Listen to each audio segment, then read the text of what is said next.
రైతు సంక్షేమ పథకాలను అమలు చేయడంలో అధికారులు నిర్లక్ష్యం వహిస్తే కఠిన చర్యలు తప్పవని ఎమ్మెల్యే పితాని హెచ్చరించారు. పోడూరు మండలం పండితవులూరులో ఆయన మాట్లాడారు. తుఫాన్ నేపథ్యంలో కోతలను నిలిపివేసి ధాన్యాన్ని భద్రపరచుకోవాలని, టార్పాలిన్లు సబ్సిడీపై అందుబాటులో ఉన్నాయని తెలిపారు.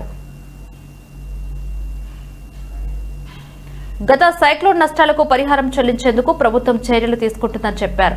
రైతుల కోసం రూపొందించిన యాప్ను డౌన్లోడ్ చేసుకుంటే పథకాలు, వాతావరణం, మార్కెట్ ధరలు వెంటనే తెలుస్తాయని సూచించారు.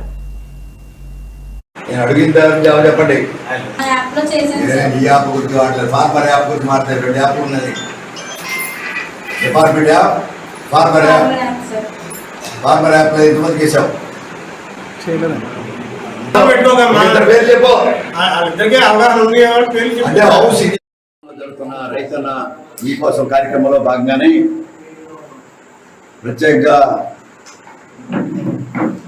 ఆచంట నియోజకవర్గంలోని కోడూరు మండలం పండితవులూరు గ్రామంలో రైతులు కలిసే కార్యక్రమాన్ని ఈరోజు ప్రత్యేకంగా ప్రజాప్రతినిధులుగా మేమందరం, అధికారులు కూడా ఈ కార్యక్రమంలో పాల్గొనడం, రైతులు కూడా వారి సమస్యలు కొన్ని మా దృష్టి కూడా తీసుకొచ్చిన సందర్భంగా రైతులు అభినందిస్తూ ఉన్నా.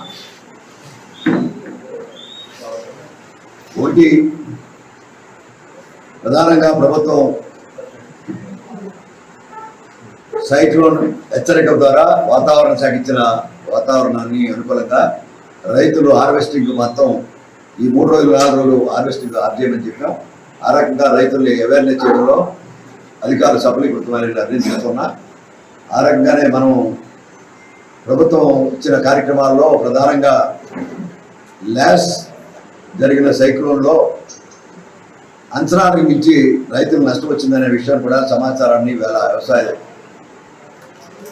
ఇచ్చిన సమాచారం 13-18 సంబంధించిన దిగుబడి యావరేజ్గా 35-40 బస్తాలు వచ్చే లాస్ట్ ఖరీఫ్కి ఈరోజు 25 బస్తాలు మించి రాలేదనేది రైతుల కోడిని కూడా విన్నాం. ప్రభుత్వాన్ని తీసుకెళ్తామని మాట చెప్తాం.